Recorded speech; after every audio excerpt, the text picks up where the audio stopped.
le lundi 13 mars 2023 restera une journée mémorable pour l'Institut biblique Espérance et Rédemption, IBER. En effet, ce jour-là, le révérend prophète Ndakon Amichia Emmanuel, leader des églises EEVD, a soutenu sa thèse de maîtrise en théologie devant un jury composé de 4 membres. La thèse portait sur le thème « Le royaume de Dieu vu par les prophètes de l'Ancien Testament », cas de Michée, Habacuc et Sophonie. Donc, nous recevons l'étudiant Ndakon Amichia Emmanuel qui va présenter son sujet sur le royaume de Dieu vu par les prophètes de l'Ancien Testament. Cas de Michée, Habacuc et Sophonie. Il a 15 minutes pour présenter son sujet. Après cela, on va lui poser quelques questions. Pour la circonstance, après avoir posé les questions, on va prendre le deuxième impétrant qui va aussi exposer, on va poser les questions. Et c'est après le passage des deux, on viendra délibérer. Donc, cher impétrant, vous avez la parole. Le révérend Ndakon Amichia Emmanuel a passé plusieurs mois à étudier en profondeur ces prophètes pour mieux comprendre leur vision du royaume de Dieu.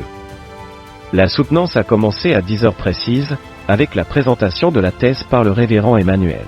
Bonjour à tous et merci encore une fois de plus à Monsieur le Président Jules et tous ses membres.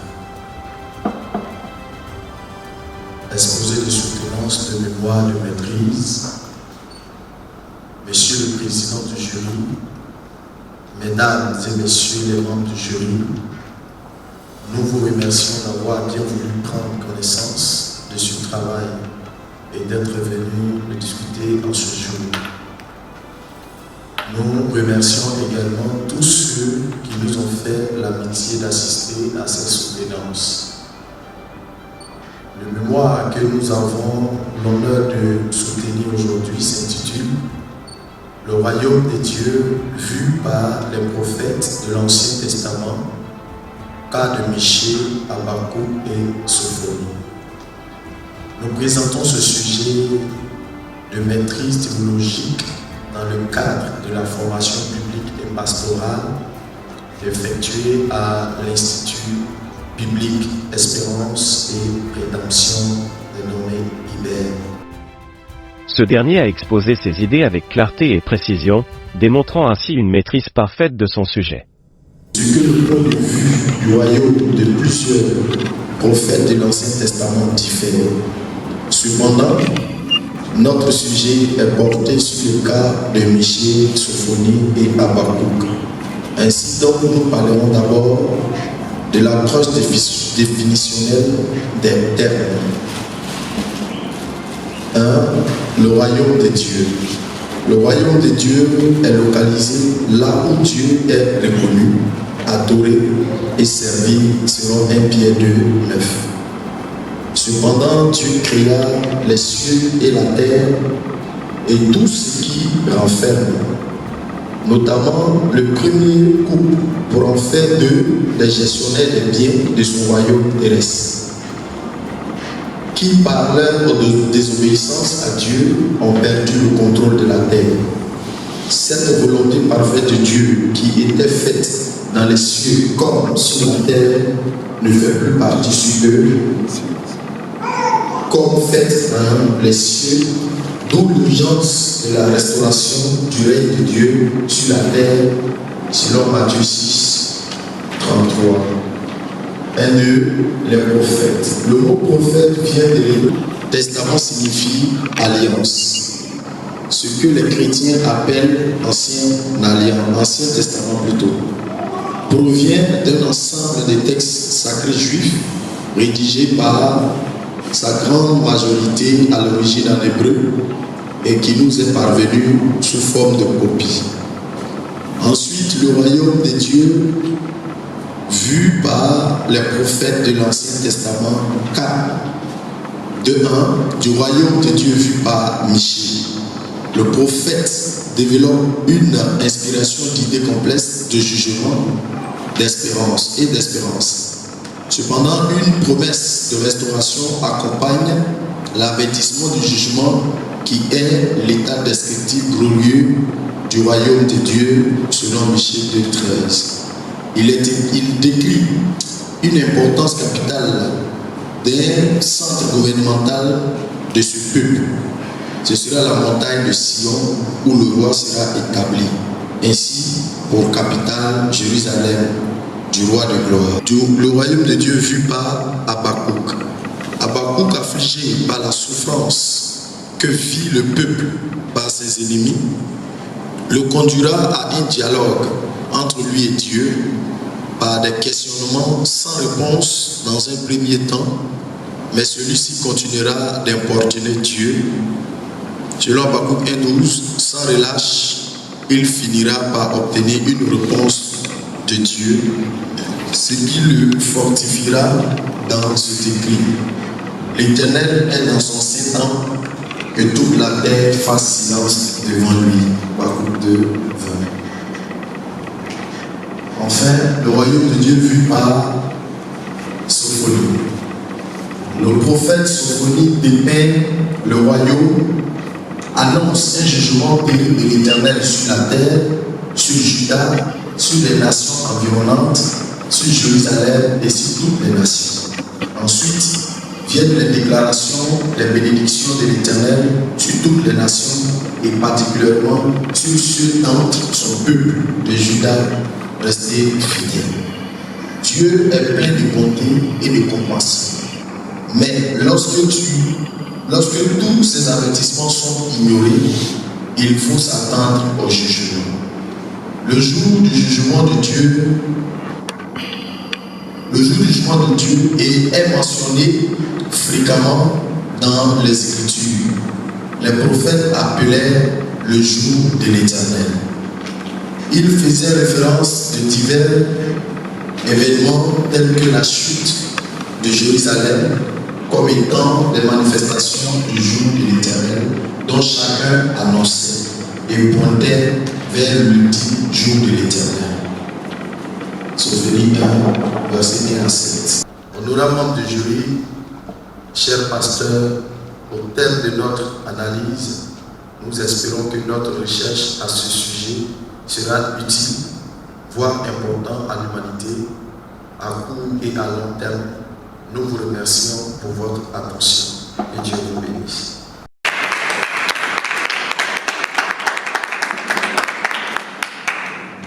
Les membres du jury ont été impressionnés par la qualité de son travail et ont posé des questions pertinentes pour approfondir leur compréhension.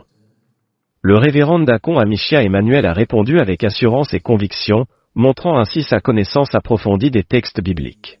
Ici, nous parlons du royaume de Dieu qui est vu par des prophètes. Nous ne toucherons pas ces choses si les gens ne mêlent pas la Bible à leurs affaires. L'impétrant est prophète et il exerce le ministère de prophète et il nous parle du royaume de Dieu qui a été vu par les prophètes. Est-ce que les visions que les prophètes de nos jours ont, ces visions ont quelque chose à voir avec ce royaume si beau, si merveilleux dont Michée, Habakkuk et Sophonie nous parlent? Est-ce que la préoccupation de nos prophètes d'aujourd'hui et faiseurs de miracles, c'est de comprendre que l'être humain, quel que soit le nombre de temps qu'il met sur la terre, il y a une éternité qui va se vivre dans le royaume de Dieu ou hors du royaume de Dieu? La finalité de tout ce que nous faisons en tant que des ministres de Dieu, il a dit que c'est pour le perfectionnement c'est en vue de quoi? Et la finalité, c'est quoi? C'est que l'humanité ne se perde pas. Je disais tantôt que le sujet, il est très important.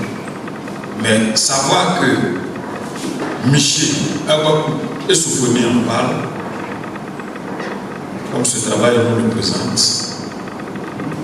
ça va encore nous donner plus. On sait ce que aujourd'hui Habakkuk et Michée et Sophonie dit, c'est un résumé, ça veut dire qu'il nous faut aller lire ces livres-là encore, voir. Ça, c'est le résumé qu'il a fait. Et c'est bon de lire toutes ces choses. On y reviendra, on va conclure. Mais je vais laisser la parole d'abord au docteur Omer, qui va dire son appréciation de ce travail.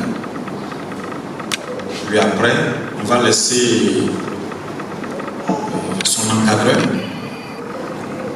nous dire un mot sur l'homme, sur le travail, puis en tant que président, je vais aussi apporter un point de vue et faire une synthèse.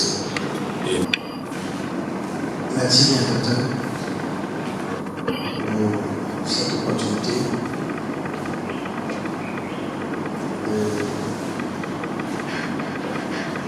de participer à cette soutenance. Je voudrais ici dire à cette occasion de féliciter mon père et son épouse. Maintenant, je pense que notre moyen de ce qui a été fait jusqu'aujourd'hui. Sans eux, certainement, je ne serais pas ce que je suis aujourd'hui. Parce que je suis encadré. On en est depuis 1994. Parce que je suis encore étudiant. Après avoir passé beaucoup de temps dans les difficultés, après avoir cité le Seigneur, ils ont su faire le travail. C'est ça le travail de Dieu. Aujourd'hui, donc, ce que je suis devenu, le que vous voyez, c'est leur contribution, c'est leur enseignement, leur soutien par nous. C'est ce qui a permis ça. C'est-à-dire que le travail de Dieu que nous faisons, quel que soit le domaine dans lequel nous sommes, il faut prendre cela au sérieux. C'était dans un premier temps le prophète D'accord Michel. Je pense que c'est la deuxième fois qu'on se voit à une soutenance. Et je bénis le Seigneur de votre vie. Vous voir encore avec votre épouse, mais votre épouse qui est là. Et le prophète va avoir beaucoup de choses, beaucoup de visions. Mais vous êtes constant. Il faut être constant avec Dieu, c'est ça. Il faut être constant. Il peut avoir des soucis, il peut avoir des difficultés, il peut avoir des problèmes. Mais ce qui va confirmer votre travail, c'est le fruit que vous produisez. Et aujourd'hui, vous avez produit un travail qui est là à saluer dans votre épouse. À vous féliciter, parce qu'on vous voit. Moi, ça fait plus de 35 ans que je suis avec mon épouse. Et puis, on s'est rendu dans la difficulté autant de choses. Vraiment, qui a permis que aujourd'hui, le docteur dit, qui a permis que nous soyons ensemble aussi dans notre mariage. C'est vrai qu'il y a le titre, il y a la fonction de l'autre, mais c'est le témoignage de notre vie. Vous avez rendu un bon travail. J'ai vu le travail qui a été fait. J'ai pris connaissance. Continuer dans cette même lancée-là. Creuser encore un peu plus. Creuser un peu plus. Augmenter vos capacités. Parce que vous êtes en train d'avancer. Aujourd'hui, voilà que vous nous présentez donc cette soutenance-là pour une maîtrise des mains qui sait. Il a petit bien besoin. Mais l'envie aussi vient en écrivant de parvenir au second de ce que nous faisons. À présent, certainement, vous allez entamer le doctorat. Ça vous dit que tout le travail que vous devez faire, vous devez creuser. Et puis, quand vous prenez, vous êtes fiers, vous voyez que vous avez rendu un travail. Et si vous devez continuer dans la même lancée, il faut que ce que vous avez produit, par exemple, en business, on maîtrise tout cela, ça va nous servir quand vous allez faire le doctorat et même dans la vie. Moi, je tenais à vous féliciter pour votre constance. Aujourd'hui, je parle à maman et puis je parle de mon épouse aussi. Donc, elle va être là. Aujourd'hui, comme elle a arrivé à remplir d'autres devoirs, elle est allée, moi je suis là. J'apprécie le travail qui a été fait. J'aurais voulu que vous approfondissiez encore, mais je pense que c'est quand vous allez aborder donc la thèse, ça va s'approfondir. C'est cela on dit, donc l'étude approfondie, il faut approfondir encore, faire à mesure pour que vous ayez entendu des choses que les gens ne connaissent pas. Et quand vous révélez cela, ça permet aux gens de dire ah voilà. Je le félicite, chaque fois il est constant pour continuer. Après ça, il y a un autre diplôme, il y a un autre. Et dans le Seigneur, on ne finit jamais d'apprendre. On ne finit jamais d'apprendre. Je voudrais donc vraiment vous féliciter pour ce travail qui est fait. Merci au docteur Omer pour ces paroles encourageantes. Dans nos églises aujourd'hui sont des prophètes. Non. Donc la différence. Le ministère prophétique est différent de la parole, sinon la prophétie que Dieu donne. Quelqu'un qui prophétise, Dieu peut permettre à ce que quelqu'un reçoive un message qu'il donne comme prophétie. Mais cela ne fait pas de lui le prophète. Parce que le message que Dieu donne, comme l'exemple que nous avons des prophètes Michée et autres, aujourd'hui, quand on entendait un prophète qui parle de les temps à venir, par exemple les guerres, ceci, cela, nous voyons et nous suivons petit à petit l'accomplissement de toutes ces paroles.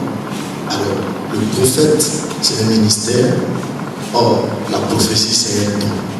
Donc le don peut se manifester dans la vie de quiconque que ce soit, mais cela ne veut pas dire qu'il est prophète. Parce que le ministère prophétique a cette particularité, bien qu'il est accompagné du don de la prophétie. Merci, très bonne réponse. Vous avez choisi un bon thème, mais comment est-ce que ce thème-là pourra impacter votre ministère sur la vie? Je vous remercie. Le thème est déjà très important pour moi, du moment où je souhaite être un bon modèle.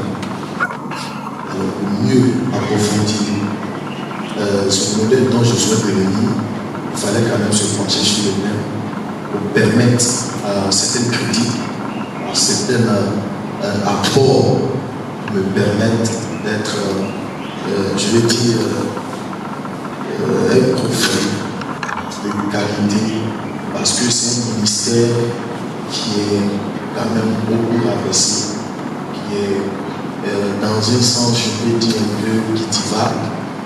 Donc, ce qui m'a donné beaucoup de temps à ne pas aller dans une école publique après le bac biologie, qui m'a amené aujourd'hui à l'Institut Ibert, à la première fois de l'introduction de notre papa, le docteur, et j'ai appris beaucoup de choses dans ce ministère prophétique qui a impacté ma vie personnellement, parce que on avait l'impression par nos prédécesseurs que le ministère prophétique c'est celui qui prophétise peut-être à longueur de journée, celui qui voit seulement. Alors, au travers de ces enseignements, j'ai appris pas mal de choses. Il fallait revenir sur elle pour que, en me conseillant, ça puisse plus m'aider, comme pouvait le dire le docteur Omer, de creuser et de creuser. Donc, personnellement, moi, ça m'a fait beaucoup de bien.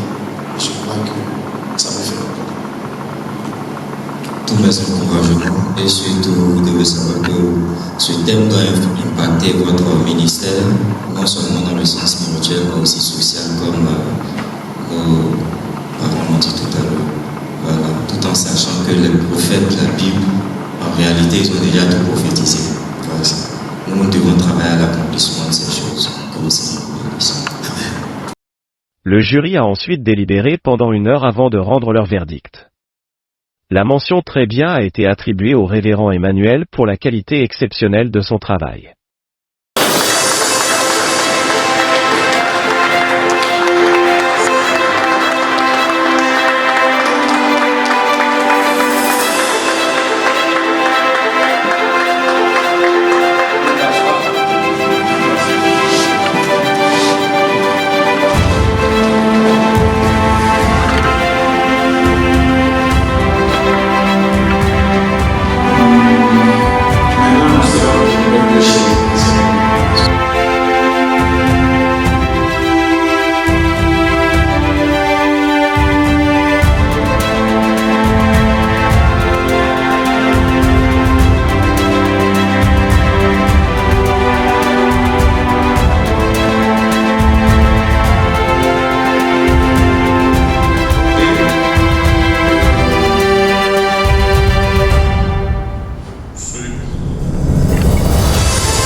Assisté à 2 soutenances. La première a été présentée par l'étudiant Ndakon Amisha Emmanuel. Son sujet de thèse, c'est le royaume de Dieu vu par les prophètes de l'Ancien Testament. Cas de Michée, Habakkuk et Sophonie.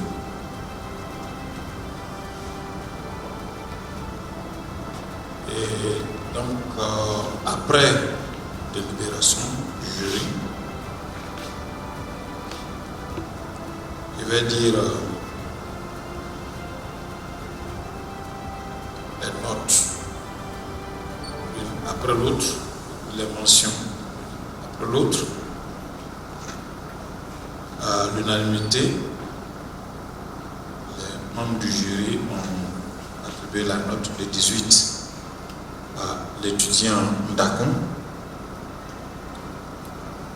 Emmanuel, et l'autre nom c'est Amisha. Et la note 18, c'est 18 ou 17. Voilà.